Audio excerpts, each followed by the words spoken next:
Si las puertas se te han cerrado, recuerda que siempre hay una puerta abierta para ti. Puerta Abierta, un programa con el doctor Guillermo Torres.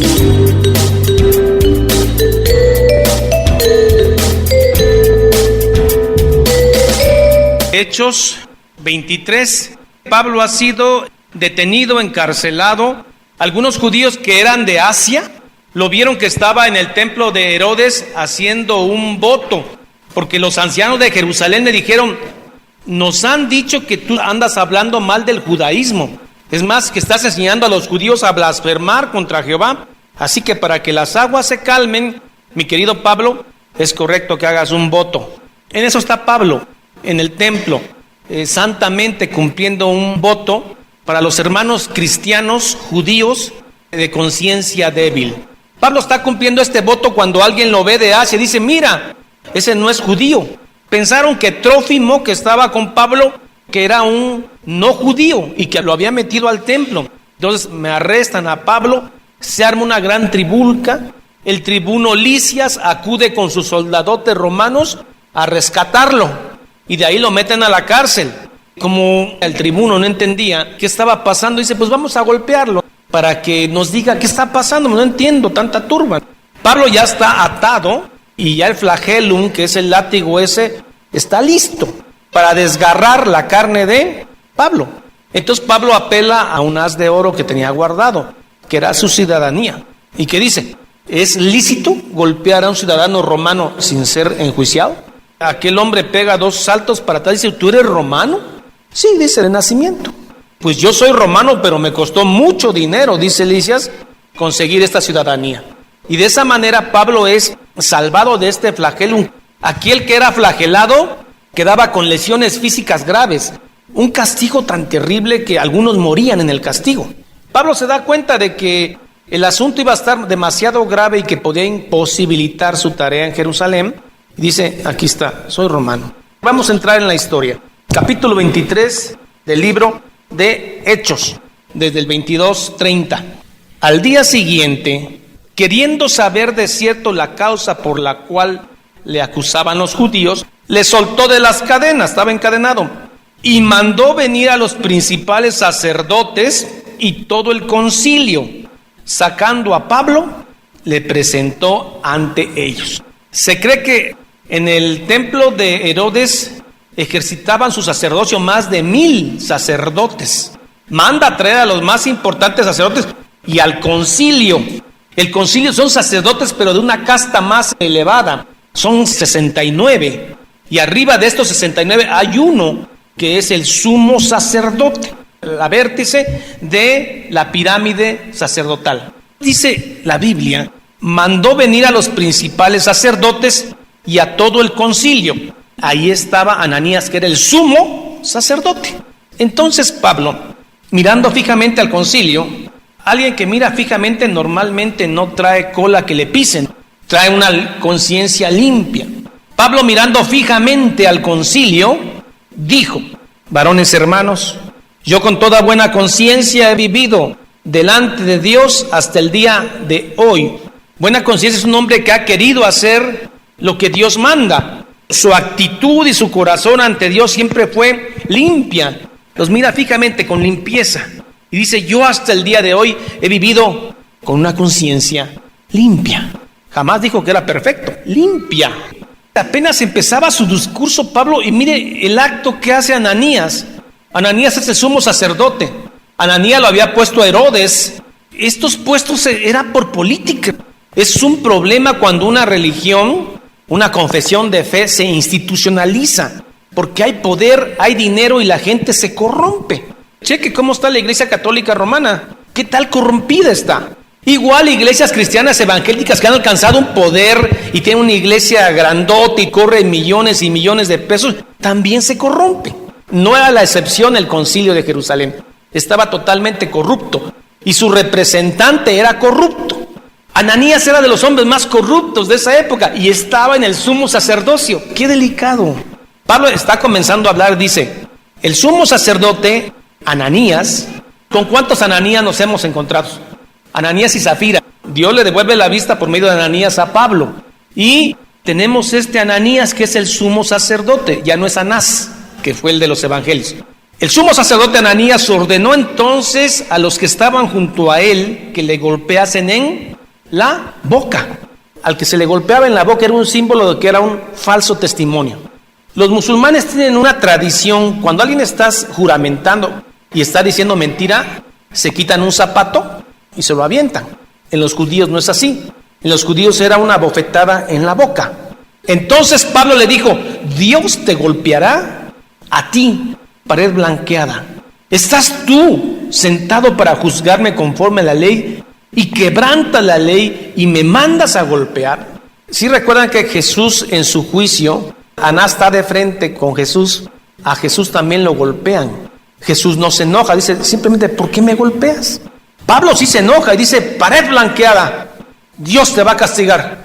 La forma en que Ananías muere en una rebelión en el año 68, la forma en que este sumo sacerdote muere fue terrible. No sé si se estaba cumpliendo la profecía de Pablo que decía: pared blanqueada, a ti te va a golpear Dios. Jesús dijo: sepulcros blancos, hermosos y bellos por fuera, pero por dentro tienen la podredumbre, la putrefacción. Pared blanqueada. ¿Estás tú sentado para juzgarme y tú estás quebrantando la ley? Dice: al sumo sacerdote, ¿injurias? ¿Estás contestándole así al sumo sacerdote? ¿Cómo podemos comparar esta escena? Que alguien estuviera hablando con el Papa católico y de repente le dijera: tú, sepulcro blanqueado, podrido por dentro y por fuera. ¿Qué harían los cardenales? Cachetada contra ese. Al Papa estás insultando, al sumo sacerdote injurias. Cuando Pablo se da cuenta que era el sumo sacerdote, dice: perdón, no sabía que era el sumo sacerdote, porque la palabra de Dios dice: no injurarás al príncipe de tu pueblo. Éxodo 22:28 dice: Pablo, como buen fariseo, sabía esto y dice: no injuriarás a los jueces ni maldecirás, decir mal al príncipe del pueblo. ¿Quién es ese sumo sacerdote? Aquí hay dos líneas de interpretación. Hay eruditos que dicen que Pablo sí sabía y usó la ironía en este evento, y otros dicen que realmente Pablo no sabía. Quien da testimonio puro de esto, él es mismo. Dice: no sabía. Y sabemos que Pablo era un hombre íntegro y su palabra tenía peso. Así que si él dice no sabía, yo creo que él no lo sabía. Era una reunión extramuros y probablemente no traía su vestimenta el sumo sacerdote. Aquí hay algo que hay que rescatar que es muy importante. Pablo respeta la autoridad, por cuanto, aunque Ananías era de lo peor, era autoridad. Por lo tanto, Pablo dice: este es un corrupto, pero es autoridad. Pablo dijo: no sabía, hermanos, que era el sumo sacerdote, pues escrito está: no maldecirás a un príncipe de tu pueblo. Cuando Jesucristo, nuestro Señor, está frente a Poncio Pilato, Pilato se lo queda viendo. ¿No te das cuenta que yo tengo autoridad para darte la vida, darte la muerte? Y Jesús le dice: sí, es cierto, tú tienes autoridad, pero toda autoridad viene de lo alto. Pero es maravilloso cómo Jesús no dice: no, porque eres una autoridad eres malo, y por ser malo no tienes autoridad. No, dice: si eres autoridad, aunque toda autoridad es puesta por Dios. La Biblia nos manda a reconocer a nuestras autoridades, no solamente las autoridades religiosas. Cuando a mí me llegan a pedir consejería de otras iglesias: mire, mi pastor está haciendo esto. Hay iglesias que están en el proceso de crecimiento, pero son iglesias. Y hay lugares que son la sinagoga de Satanás. Si no está usted de acuerdo con su pastor, entonces dígale: deme su bendición, me retiro, voy a tal iglesia. Bueno, aquí lo importante es que Pablo respeta la autoridad como Jesucristo respetó la autoridad de Pilato. Entonces Pablo, notando que una parte era de saduceos y otra de fariseos, alzó la voz en el concilio: varones hermanos, yo soy fariseo, hijo de fariseo, acerca de la esperanza y de la resurrección de los muertos en que se juzga. Pablo se dio cuenta que no tenía oportunidad en ese juicio porque las autoridades eran corruptas. Pablo es un hombre inteligente. Seguramente Pablo recuerda las palabras de Jesús que dijo: sed astutos como serpientes y sencillos como palomas. Pablo usó su inteligencia y su astucia para dividir la asamblea en dos. Pablo siempre dijo: yo no vengo con sabiduría de hombre ni con palabras de hombre, vengo a predicar a Cristo y a Cristo crucificado. Pero aquí Pablo, con su inteligencia, se da cuenta y dice, voy a dividir la asamblea. Entonces Pablo, notando que una parte era de saduceos y otra de fariseos, alzó la voz en el concilio. Vea qué inteligencia. Varones hermanos, yo soy fariseo, hijo de fariseos, acerca de la esperanza y de la resurrección de los muertos que se me juzga. Y cuando dijo esto, se produjo una división entre los fariseos y los saduceos, y la asamblea se dividió. Porque los saduceos dicen que no hay resurrección, ni ángel, ni espíritu. Pero los fariseos dicen que sí hay resurrección, sí hay ángeles y sí hay espíritu. Si hubo gente que se convirtió del judaísmo al cristianismo, fueron fariseos, no saduceos. No se reporta ninguna conversión de un saduceo al cristianismo. ¿Quién era fariseo? Nicodemo. Se cree que Gamaliel entendió el evangelio. Los grupos fariseos estaban más cercanos que los grupos saduceos, que no creían en la resurrección. Y levantándose los escribas de la parte de los fariseos, porque los fariseos tenían un grupo que se llamaba escribas, contendían diciendo, mire cómo se ponen de parte de Pablo, ningún mal hallamos en este hombre, que si un espíritu le ha hablado a un ángel, no resistamos a Dios. Y habiendo gran división, el tribuno, teniendo temor de que Pablo fuese despedazado por ellos, fíjese el coraje, mandó que bajasen soldados y le arrebatasen de en medio de ellos y le llevasen a la fortaleza Antonia. ¿Cómo queda un hombre cuando se presenta a dar un sermón, una oratoria, y se da cuenta que hay odio contra él? Es bien difícil, es bien cansado. A mí me ha tocado predicar a veces en lugares donde la doctrina de la Biblia no es bien recibida. Y conforme empieza a dar el sermón, empieza a ver el odio religioso. Se ve a través de las miradas. Se ve en la actitud, en el mensaje corporal que te envían, el coraje que tienen, te quisieran despedazar. Pablo se enfrentó ante una asamblea totalmente adversa. Nuestro Señor Jesucristo se da cuenta de eso y lo visita esa noche y habla con él. Se da cuenta que su siervo estaba desgastado y se acerca y dice, ten ánimo, Pablo. Así como testificaste en Jerusalén, es necesario que testifiques en Roma. Yo voy a guardar tu vida hasta Roma. Así como sufrís en Jerusalén, vas a sufrir en Roma por mi nombre. Y Pablo decía, si para muerte o para vida, que en mi cuerpo sea glorificado el nombre de Cristo. Para mí el vivir es Cristo y morir es ganancia.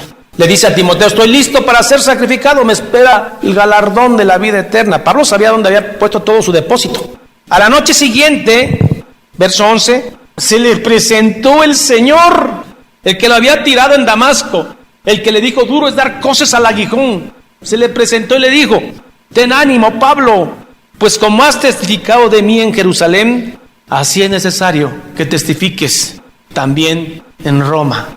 Si recibiste palos en Jerusalén, vas a recibir palos en Roma. Ay, Señor, ese evangelio no me gusta. A mí me gusta el evangelio que dices que me vas a dar, me vas a prosperar, me vas a dar dinero, todo por acá. Pero ese de que tú me pidas a mí, pero si es tu amo, tú eres su esclavo. Y él dice que todas las cosas que te sucedan son para bien a los que están en Cristo Jesús. El evangelio no es atractivo, el evangelio no es incluyente, es excluyente. Es para unos cuantos.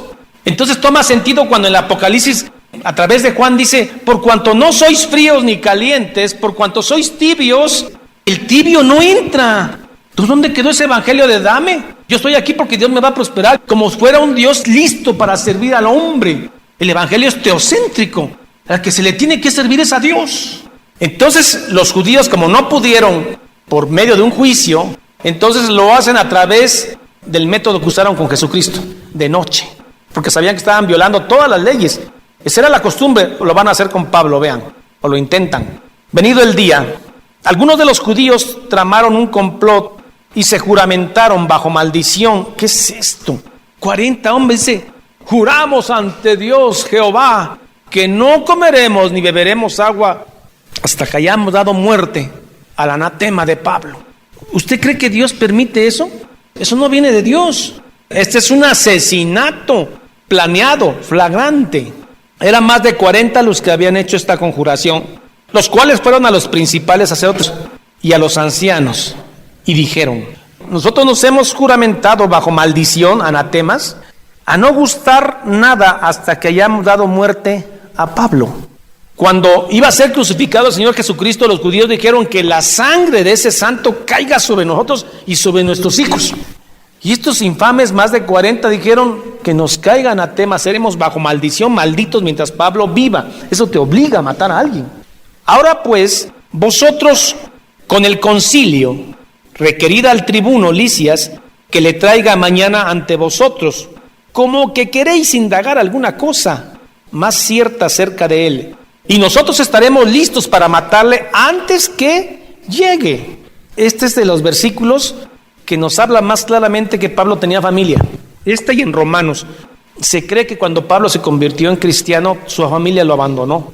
Pero él decía, todo eso lo tengo por basura, por el conocimiento de Cristo Jesús. Pero aquí aparece un sobrino, un hijo de una hermana. Mas el hijo de la hermana de Pablo, oyendo hablar de la celada, ¿quién puso la oreja de este sobrino ahí? Dios lo puso. Mas el hijo de la hermana de Pablo, oyendo hablar de la celada, fue y entró en la fortaleza y dio aviso a Pablo. Pablo, llamando a uno de los centuriones, dijo, lleva a este joven ante el tribuno, porque tiene cierto aviso que darle. Él entonces, el centurión, tomándole, le llevó al tribuno y dijo, el preso Pablo me llamó y me rogó que trajese ante ti a este joven que tiene algo que hablar. El tribuno, Lisias, tomando de la mano al joven, ve que educado, y retirándose aparte le preguntó, ¿qué es lo que tienes que decirme? Él le dijo, los judíos han convenido en rogarte que mañana lleves a Pablo ante el concilio, como que va a inquirir alguna cosa más cierta acerca de él. Pero tú no le creas, porque más de 40 hombres de ellos le acechan, los cuales se han juramentado bajo maldición a no comer ni beber hasta que le hayan dado muerte, y ahora están listos esperando tu promesa. Entonces el tribuno despidió al joven mandándole que a nadie dijese lo que le había dado aviso. Detalles que tenemos que resaltar.